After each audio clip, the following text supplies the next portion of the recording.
नमस्कार, मैं हूं संजय शर्मा। आप देख रहे हैं 4 PM news network. Bharatiya Janata party का प्लान बी तैयार है। क्या उत्तर प्रदेश के चुनाव टाले जाएंगे? आज शाम से पूरे पॉलिटिकल खेमे में, ब्यूरोक्रेसी में एक बड़ा सवाल बन के उभर रहा है कि क्या उत्तर प्रदेश में राष्ट्रपति शासन लगाया जाएगा, 6 महीने के लिए चुनाव टाले जाएंगे।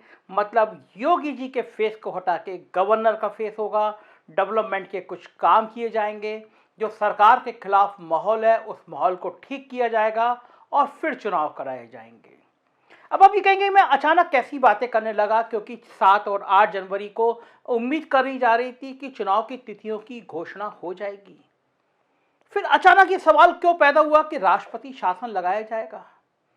दरअसल भारतीय जनता पार्टी बहुत परेशान है। मैं हर बार अपने वीडियो में कह रहा हूं, समझा रहा हूं, तो मैं इसलिए समझा रहा हूं कि आपको भी ये गणित समझ में आए।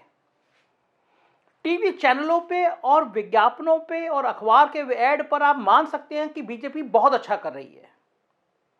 आप देख रहे हैं आजकल, आपने पिछले 5 सालों में इतनी भरमार किसी राज्य में विज्ञापनों की देखी? आपके अगर जो भी अखबार आता है उसके 2-2, 5-5 पेज के विज्ञापन दिए जा रहे हैं। रिकॉर्ड टूट गया है। एक अखबार में एक दिन में 7 विज्ञापन छपे, 7 पेज विज्ञापन छपे, 10-10, 8-8, 10-10 करोड़ के विज्ञापन एक दिन में दे दिए जा रहे हैं। कारण ये कि जनता को किसी तरह समझाओ, किसी तरह रोको।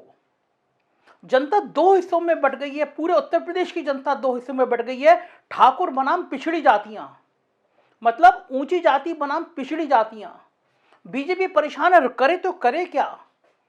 बहुत मन के संग ट्रायल के तौर पर योगी आदित्यनाथ जी का चेहरा सामने लाने की कोशिश करी अमित शाह जी ने।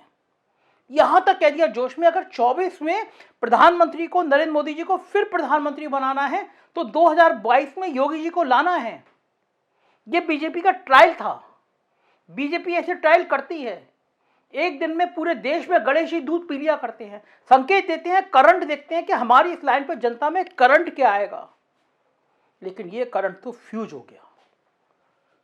पंडित जी लोग, ब्राह्मण लोग मुंह फुला के बैठ गए, बाप रे बाप, 5 साल तक फिर योगी। पूरे पूर्वांचल में ठाकुर बनाम ब्राह्मणों का 5 साल तक मुझे तनी नहीं, एक दूसरे के खिलाफ लामबंदी होती रही। खुशी दुबे का मामला इतना तूल पकड़ गया, पूछे जाने लगे लोग कि गैंगस्टर सिर्फ ब्राह्मण ही है क्या? एक जाति विशेष के गैंगस्टर, खासतौर से ठाकुर जाति के गैंगस्टर्स के विरुद्ध कार्रवाइयां क्यों नहीं हो रही? उनके घर पर बुलडोजर क्यों नहीं चल रहे? बीजेपी परेशान। एक तरफ ब्राह्मण नाराज, एक तरफ योगी जी के नाम आती पिछड़ी जातियां नाराज। उनको लगा केशव मौर्य को तो अपमान हो गया और फिर क्या होने जा रहा है। इस बीच में इलाहाबाद हाई कोर्ट ने आज केंद्र को सलाह दी है। केंद्र से कहा गया है, सलाह है, आदेश नहीं है, प्रधानमंत्री जी से और निर्वाचन आयुक्त से हाई कोर्ट के माननीय न्यायाधीश ने सलाह दी है कि जो कोविड के केस बढ़ रहे हैं उनको देखते हुए क्यों ना चुनाव टाल दिए जाएं। तो ये कहा है कि अगर चुनाव नहीं टलते तो जो बड़ी बड़ी रैलियां हो रही हैं इस पर रोक लगा दी जाए, लोग वर्चुअल रैली करें। इस अकेली एक सलाह ने फिर सवाल खड़े कर दिए। माननीय न्यायमूर्ति जी, मैं आपकी शान के खिलाफ, आपकी साख के खिलाफ कोई बात नहीं कर रहा, लेकिन कुछ सवाल उठते हैं। इलाहाबाद हाई कोर्ट ने फैसला दिया था कि पंचायत चुनाव होने चाहिए। हुए नहीं रुके। फिर नहीं रुके तो हालत क्या हुई? गांव गांव में लाशों के ढेर लग रहे थे। लोग फिर गए हाई कोर्ट पे चुनाव रोकने की मांग को लेकर, मगर रोक नहीं लगी। इस देश में हाई कोर्ट पर सवाल उठाना, इस देश में सुप्रीम कोर्ट पर सवाल उठाना अपराध आता है, अवमानना की श्रेणी में आता है मिलॉर्ड। लेकिन कुछ सवाल तो उठते हैं।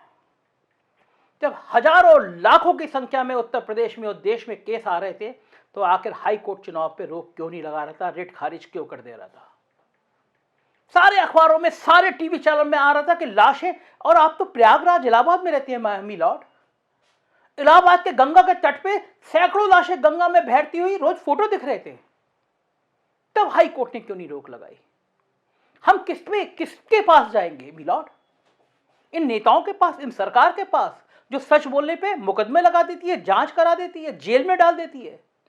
मिलॉर्ड, आप ही तो आसरा हैं। हाईकोर्ट और सुप्रीम कोर्ट ही तो आसरा है हमारे विश्वास का, हमारे भरोसे का, हमें यकीन दिलाने का कि देश में संवैधानिक संस्थाएं मजबूत हैं, ईमानदारी से बात होगी। तब तो कहीं कोई फैसला ऐसा नहीं आया कि पंचायत चुनाव मत कराओ। और अभी उत्तर प्रदेश में कितने, आज 11 केस नोएडा में है, 7 केस गाजियाबाद में है, लखनऊ में 4 केस हैं। कोरोना बढ़ रहा है, मैं मान सकता हूं, लेकिन इतना भयानक नहीं कि सलाह दे दी जाए कि चुनाव टाल दिए जाए। अच्छा, वो ये आदेश नहीं है, सलाह है। लेकिन फिर सवाल खड़े हुए, क्या ये बीजेपी की प्लान बी का कोई हिस्सा है?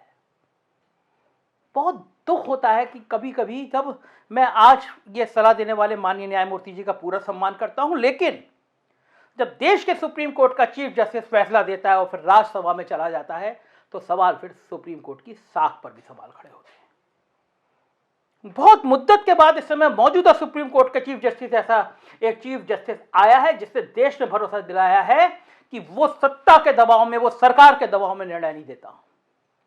एक आम जन का भरोसा जगा है फिर से, वरना देश की जजों के बारे में बात करने लगे लोग, सवाल उठाने लगे, इससे शर्मनाक लोकतंत्र में और क्या होता है। फिर चर्चा चलने लगी कि ये बीजेपी का प्लान बी है, राष्ट्रपति शासन लगाया जाए, 6 महीने राज्यपाल के जरिए सरकार चलाई जाए, डेवलपमेंट की गंगा बहती हुई दिखाई जाए, 6 महीने में जब योगी आदित्यनाथ का चेहरा पीछे होगा, गवर्नर का सामने होगा, पर्दे के पीछे केंद्र सरकार चला रही होगी, तो शायद हालात बदले।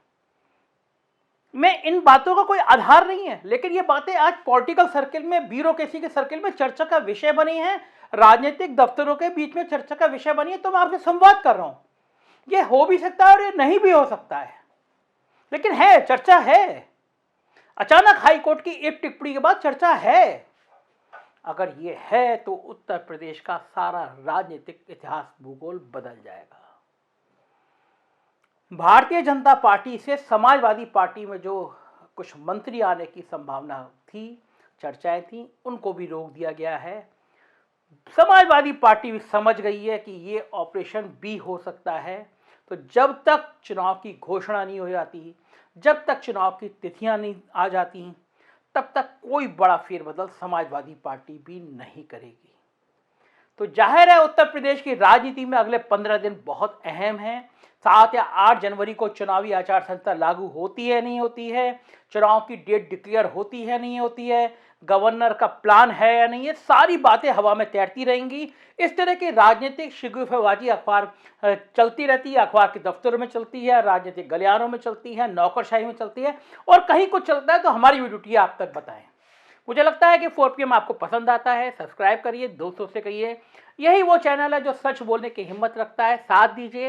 एक नंबर है, अगर आपको लगता है हम बेखौफ पत्रकारिता करते हैं, हम सरकार से कोई विज्ञापन, कोई अनुदान नहीं लेना चाहते, तो थोड़ी सी मदद करिए, नंबर में मैसेज कीजिए, मेरी टीम आपसे संपर्क करेगी। और जरूर दोस्तों से कहिए सब्सक्राइब करें, क्योंकि सच बोलने वालों की हिम्मत, आपका साथ जरूरी है।